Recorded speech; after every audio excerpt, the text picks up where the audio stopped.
Umarangkada na ang Love for All program ni First Lady Lisa Araneta Marcos sa San Juan City ngayong araw. Si Denise Osorio sa detalye live. Denise?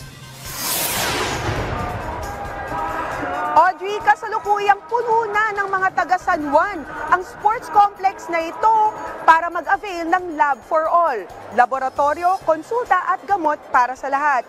Audrey, isa itong community-based project ng ating unang ginang na si Liza Araneta Marcos para maipaabot sa ating mga mamamayan ang libreng mga serbisyo dito sa Playtime Floor Center ng San Juan City.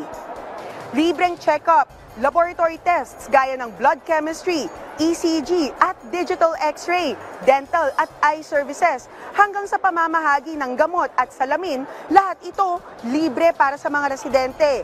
Inaasahang dadalo rin sa aktibidad ang ilang mga opisyal ng pamahalaan para mamahagi ng serbisyo sa libo-libong mamamayan ngayong araw. Isa itong konkretong hakbang ng ating pamahalaan para sa equitable access sa kalidad at abot kayang serbisyong medikal. Isang bahagi ng pangako ni Pangulong Ferdinand R. Marcos Jr. na palakasin ang sektor ng kalusugan para sa isang mas matatag na bansa.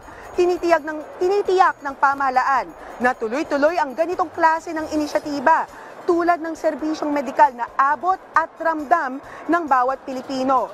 Audrey, makikita natin sa likuran ko na unti-unti nang napupuno talaga ang ating sports center na ito para sa pagbukas ng Love for All.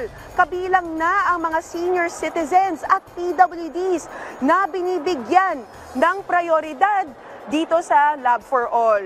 Yan ang pinakahuling balita mula rito sa San Juan City. Balik sa iyo, Audrey.